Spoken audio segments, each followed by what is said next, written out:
to be or not to be a podcast episode? That is the question. I'm Anna Xavier. I'm the founder of the podcast space. And as an award winning marketer who's been in the industry since 2008 and who has created many types of podcast episodes, let me assure you that it kind of is very broad what you can call a podcast episode.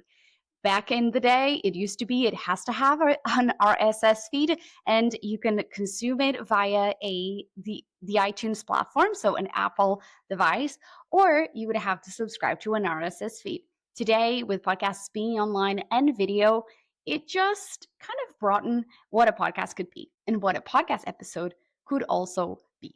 So, in this podcast episode that I am filming on a vertical format to kind of help you consider what a podcast episode could be, well, we're going to go very meta and I'm going to explain to you what you can try and what you can experiment with in your podcast, especially in the summer as we want to try different things. Maybe the weather is a bit different and we're trying to get inspired through different formats to help us stay motivated and experiment with our own content and ways to engage with our audience. So without further ado, let's dive into this podcast episode that is going to break down 10 different formats that you can use this summer and even if you like it further down the year. All right, let's dive into this week's episode of the podcast space. All right, if you're new here, you may be new to the debacle or not about what consists of a podcast episode. With the format going through, I wouldn't call it an identity crisis, but I know that many people do call it that. Having that transition to video, having a ton of content creators like famous short form content creators and celebrities join the medium. There's just a lot of different things that you may not think about when you think of a podcast. But the reality is that what can be considered a podcast is a medium that can be consumed while your eyes are focused on something else, right? So it's not that it's like a live stream that you have to watch. And if you miss something, then you completely lose context for what's going on. It's a medium that is supposed to feel very intimate, even though many people talk about their audience as kind of nations, and I'm doing air quotes here. And so you have to think about, is the podcast listener able to follow along what I'm saying without having to turn on the video format? Sometimes I will say, yes, this is maybe the episode you want to consume content on a video format to just be able to follow along easily. However, it is a podcast episode that it kind of random, right? Like most times I'm trying to create a content that you can be listening in while you're doing chores. So whether you are, taking the dogs for a walk, taking your kids to the park, or maybe you're going for just kind of like your jog for the week. So those are kind of like the things to keep in mind when we're thinking about podcast episodes. Now, when we're thinking about the actual practical things are length, right? And so when we think about length, I want you to start opening up the idea of what a podcast episode can be. There's people that think, maybe 30 minutes to an hour, that's how a podcast should be. But remember that you are not in a radio station, so you don't need to stick to, the 30 minutes 0000. A podcast episode can range anything from 3 minutes all the way to 3 hours. Of course, you want to look at things like your analytics and your audience behavior to make sure that actually they're consuming the podcast, they're enjoying that format, and they're not going overboard. So I do have podcast episodes that are talking about formats and kind of types of podcast episodes a lot more in depth. I will leave the link in the show notes, but this is kind of like a broader overview, or should we say like a refresh of information. So going into the length, 3 minutes to 3 hours is something that is acceptable. I know you're going to probably be like, 3 minutes? That's just a voice note to my friend. And my dear listener, I, on average, send 7-minute voice notes to my friends. And let me just tell you, 3 minutes is plenty. And normally I equal a quote to value. It's like, how long does a quote need to be to create change in your life, to create to alter a behavior? 7 words can completely change your worldview and completely create a new behavior and change you forever. Why do you think you need a podcast that is longer than 3 minutes? I have multiple times talked about on the podcast about how episodes that were that short really created change for me in that day. So you never know. It's about the quality of the content, not so much about the length. All right. So formats they need to think about what kind of considered, you know, not best practices, but expected podcast formats, episode formats. So they tend to be either conversational. That's normally what most people that are just starting podcasts or consume podcasts think about. Then solo or monologues. I do not like calling mine monologues because I feel like that's it can kind of drive people to think that it's going to be like very flat and not very exciting, which is not the truth. It can be very, very exciting. So solo, I prefer using that term. You can also use scripted podcasts, heavily edited or sound designed podcasts, which tend to be kind of more narrative or kind of those that have, when you're looking at a timeline, it just has like all these like little lines because it's just sound effect and music bed and, edits in the speech and then different people talking. You can also do a live podcast. If you've attended any conference, for instance, like South by Southwest, many people record live episodes from the stage or even from conferences, for instance. So the podcast show, you could do a podcast episode recording.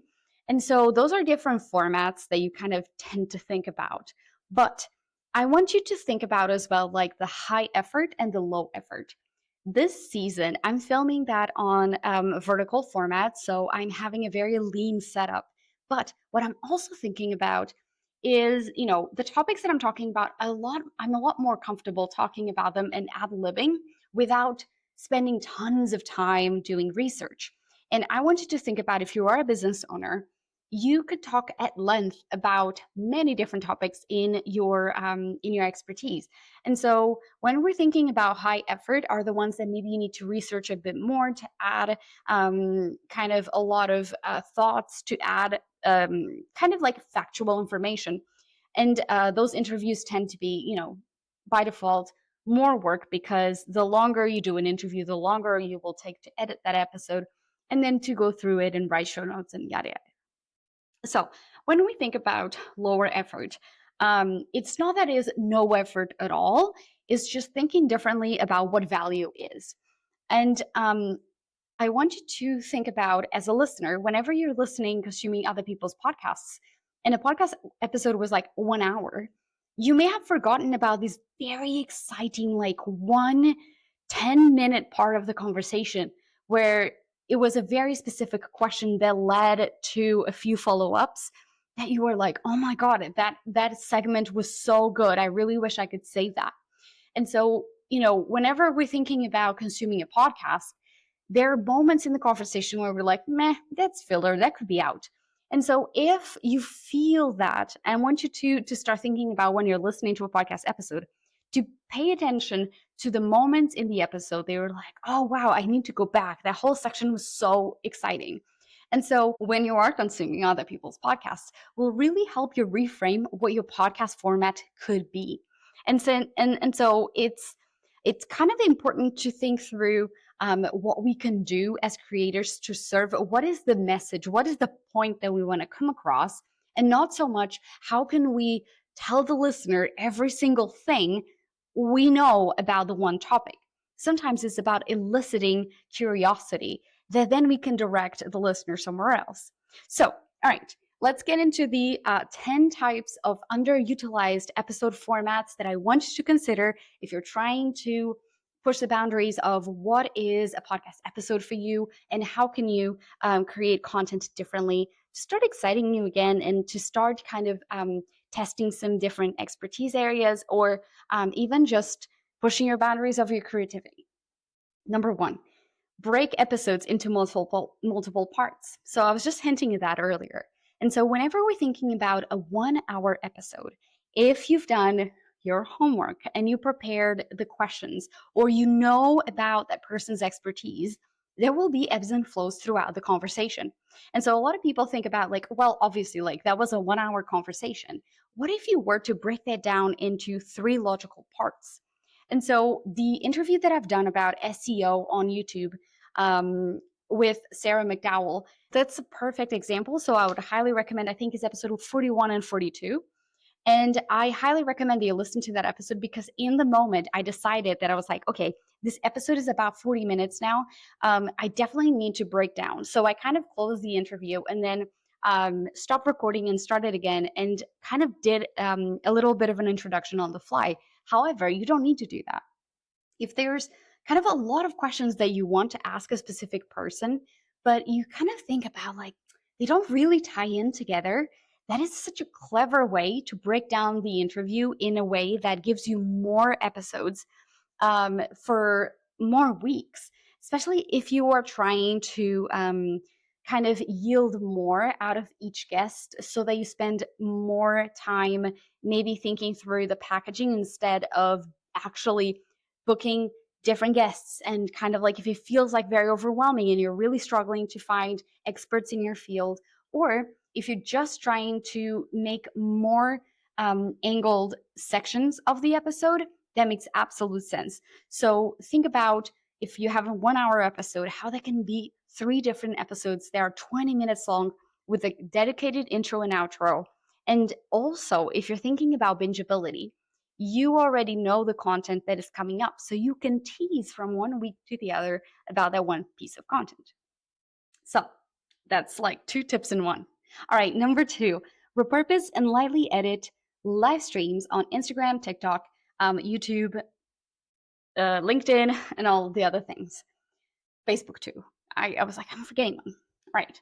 This is one that I'll say lightly edit the live stream because I don't want you to do an intro and then take, 3 minutes to actually get into the meat. Just if you have an editor or if you're looking at a file, just cut down to the chase. Don't make me wait. I don't want a live experience that has that kind of like waiting because I am not seeing you. I am likely not going to be part of that same experience. And so make sure that if you're repurposing live, especially if there were great questions that people did ask you and you kind of like don't want to replicate or you just had a really good answer, I mean, just replicate that same file, edit it lightly, and then publish it on your feed. It does not need to be redone, right? So just keep that in mind. And then number 3, repurpose hot seat episodes. This is very good for people who are business owners. And so you're thinking about, man, I have this great energy when I am live in the moment. And I have this, by the way, as a side note, a lot with my clients. They're so good when we're doing our strategy sessions. We're talking about like, oh, there's this question. And then naturally they get into the explanation of this one thing. But when they're by themselves, they're like, oh gosh, I can't get into the same energy. So if you have like a membership or something like that, and you want to, or a client call that you have, let's say, small groups or something like that, you can repurpose those hot seat calls, or kind of I'm trying to think what would be the version in non-American context, because I find that not everyone is aware of this. It would be kind of like live coaching or live Q&A with people. So those are so good because they demonstrate your expertise. And I was talking to a community the other day, and I was talking about this because even if the questions were rehearsed, there's something to be said about the energy of a live explanation that cannot be forced. You cannot chat GPT it. And so people also get that excitement of, you're thinking about the solution and then you're like, oh, wait, but there's like an example, or then there's like this thing they need to keep in mind. And I think that that is such a great opportunity for listeners of the show to experience what you're like, especially if you have a community or you have kind of like the coaching side that people are never too sure, like, okay, I see you how you are online, but like, how is it to have that experience on the other side? So it's really good for conversions. And then number 4, on the go. I did this. This is the series that I'm doing on the go. I'm doing a very lean setup, last week I actually recorded the episode in the park. And I think that it's very, very important to keep in mind that setting up expectations, and that whole episode I started it by talking about this. And just because you're on the go, let's say you want to go on vacation with your family, or you're trying to create an episode where you maybe just left a session or a speaking gig, and you're like, oh my gosh, I need to document this. Don't let perfect be the enemy of the good. And so if you have done something really good on that moment, even though the audio may not be perfect, in today's time you have so many tools that will improve the quality of the audio. Or you record an intro and say, hey, this in this episode I'm going to play you a segment of something that I've done. It was a little bit on the go, the audio is not perfect, however, I thought that the energy and the examples that I've used were so good that I cannot let that go to waste. So super good. I think it's worthwhile giving it a go. And also, as people move away from polished content, that kind of on the go content can really help. Number 5, get ready with me content. That kind of is very similar to on the go, but there was a client of mine that we were talking about different formats, and so she really felt like the yapping kind of situation. She felt like that she had her best ideas when she was talking to her friends and getting ready in her bathroom, in her wardrobe area. And so we were like, okay, what if that's the episode, right? You create a series that is more down to earth, that is more, especially if you are in a room that has a lot better acoustics. It's great, right? So of course, ideally you don't want to film something that looks very messy behind you if you are doing a video podcast. But if you're doing an audio, it doesn't matter, right? Like, your audience does not know where you are recording, so it does not matter.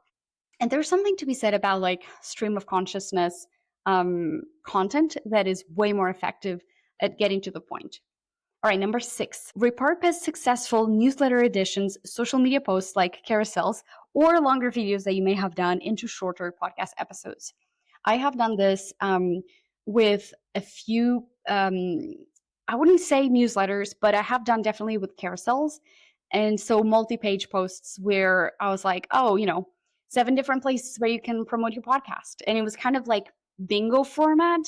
And I really enjoyed creating that because it was kind of like a list. It was kind of lower effort. I already had created the content, and I knew that those posts had performed really well. And so if they perform really well on social media, they are likely going to perform really well on a podcast format as well. So don't reinvent the wheel. And then number 7, segments from interviews. They are great standalone questions. I mentioned this earlier in the episode, and I think Stephen Bartlett, Diary of a CEO, they test a lot of this. And so if you're looking around, and I've done this with even my guest, the new Stuffle Thomas, there was a section of the episode that I was like, oh my gosh, I think it was kind of like a 5 to 7 minute section, and then another section that was like about 20 minutes. And I was like, oh, this is so good. And this is something that I know that if the listeners are kind of playing it back, they're not going to be necessarily retaining that. So I want to make sure that I have that, and I uploaded that as a segment on YouTube. And eventually, if I do a season on kind of like just buying and sales, I will definitely use that because it was really, really good. And so think about like, what is the main idea of this point?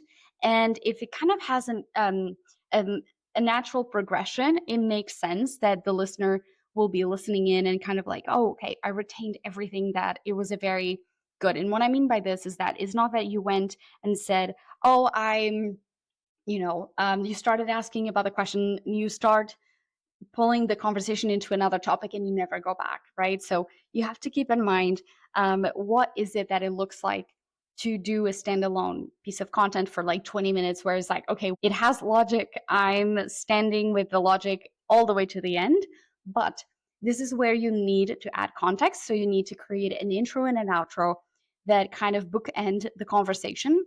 And I literally told about this to a client of mine yesterday. I was talking about how this is such an effective way of kind of like not only repurposing content, but creating that teasing, go, hey, this was part of a bigger or longer conversation that I had with so and so That was episode blah, blah, blah. If you want to listen to the full episode, go to the link in the show notes. And so you're creating that loop that people go, oh, that is really interesting. I wonder what else they talked about, right? So that's something that is very, very easy to do. Now, number 8, ask the host one question. And when my client Lori, which is an episode that I do have on the show, it was all about how when she had her husband's multiple strokes, we created a strategy for her to stay consistent after, of course, all the scary stuff moved out of the way. How we did to maintain her audience interest and pivot the podcast slightly in a way that still made sense with the content strategy for the show. But whenever she knew, she was like, okay, he's going to be going in and out of rehab and this is going to get crazy, then we would actually sit down and I would say, okay, I'm going to play kind of like the audience side. And then I would ask a question. It would be the Ask Lori episodes. And this was specifically about one question. I would kind of tend to ask follow-up questions, but you don't need to do this with your producer. You can just do it yourself. And think about it like this. When you're looking at a magazine and it has kind of like that column, like ask the whatever person, it is so specific that if you have the interest or it's just like, let me hear about this. It's quick, it's easy, simple to listen to and consume, and then you go on about your day. It's the same thing. Also, it works really well. I have done that for myself. And it has worked really well for Google search results. So when people are searching for a specific kind of question, the episode question is in the title, right? So it helps people as they are scrolling through the episodes, they can find that. I'm like, oh, I'm very curious about that. Or if they're Googling something, they know that that episode, because it's so short, is going to give them the answer that they need. So, number 9, short episodes breaking down recent news or kind of legal updates. I love these. I love these because they are so specific and they are a great way to showcase your expertise and know-how about the industry and show to your audience like, hey, I am up with what's going on. I am knowledgeable. If you hire me, you can expect me to know what's going on in the industry. I have done so many episodes about podcast data from Edison Research, from Signal Hill, and a bunch of other podcast research companies. There you go. And so a lot of times when people are searching for, podcast data, my podcast episodes will show up. And so a lot of my clients say, I know that by working with you, you are aware of the latest things going on in the industry. So I know I don't need to worry about it. You know it. I just asked. And so there's something to be said about keeping up with the industry. If you already do it, why not tap into the organic, especially the search terms? So if people are going to be looking for information on that, they're going to be finding your podcast. So new listeners, ongoing listeners, they all benefit from your expertise. All right. Number 10, edit episodes you were a guest on. I love these because sometimes you're listening to an interview and you're like, oh, that one section, it was so good. I don't want to play the whole episode, especially if the host did a lot of like things that are specific to their community, or if there's only a section of the interview that actually makes sense for your own industry, you can say, hey, I was a guest on so-and-so's podcast. I'm going to play you a section of the interview. I'll leave that in the link in the show notes. And so it helps you maintain that quality and that intentionality of the content, and it doesn't let the listener drift away. Now, when you may want to play the whole episode is when it actually makes sense, or the podcast you're a guest on, it's actually a podcast that is really good for you to be associated with. And so people may recognize that podcast host or the name or something like that. And so it helps bring a little bit of recognition. Also, the host may be very excited that you're replaying their episode with minimal effort, right? And so they could get a new podcast listener out of your audience listening to that episode and being like, I really like it. And actually, I'm going to be doing that in an upcoming episode. I'm going to create a mini series around why people are not buying, that interview that I did with Nikki Ranch from the Sales Maven podcast. where we're talking about why the podcast can be the best tool to warm up your listeners and get ready for that sales call. And I explain exactly what happens in that process, what happened to me becoming a client of Nikki's, and I break down that process specifically. And also, I'm going to do another podcast episode, which is about why are people, not buying from your podcast? What kind of are the things that are missing for them to make that connection? And I'm still debating on whether or not I'm going to talk about the monetization strategies. I have over 30 different ways that you can monetize your podcast directly or indirectly that I've put together for a session that I've done in a group, and I was like, I really think this is really good. So you see my brain thinking about repurposing. I've already have that list, so it's just so easy for me to go down that list and briefly talk about each one and how that is effectively done. So those 10 different formats, I'm going to break them down very quickly. So number one, break episodes into multiple parts. So an episode can be 3. Number 2, repurpose and lively edit live streams that you've done on social media. Number 3, repurpose hot seats or coaching calls that you've done either on your free or paid community or someone else. Number 4, on the go episodes. Number 5, get ready with me. Number 6, repurpose successful newsletter editions, social media posts like carousels or multi-page videos, multi-page posts or longer videos into shorter podcast episodes. Number 7, segments from interviews. They are great standalone questions. Number 8, ask the host 1 question per episode. Number 9, short episodes breaking down recent legal or news updates. Number 10, edit episodes that you were a guest on. So if you're listening to all of these, let me know what is one episode that you're going to want to try to experiment with. What is something that you may have never thought about being a podcast episode that you're now thinking like, oh, wow, like I was just coughing every time I was listening to these podcast hosts doing this format. And now we kind of like, I get it. I get why it makes sense.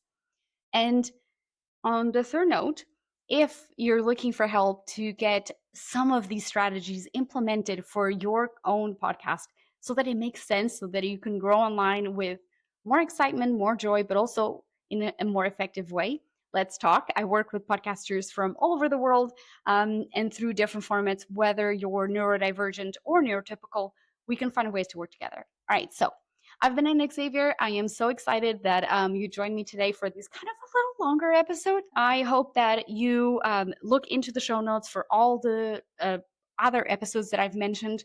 And of course, if you have any questions, talk to me on Instagram. I'm at thepodcastspace. I'll see you in the next episode. And until there, just keep creating imperfect content that will move you forward. Bye.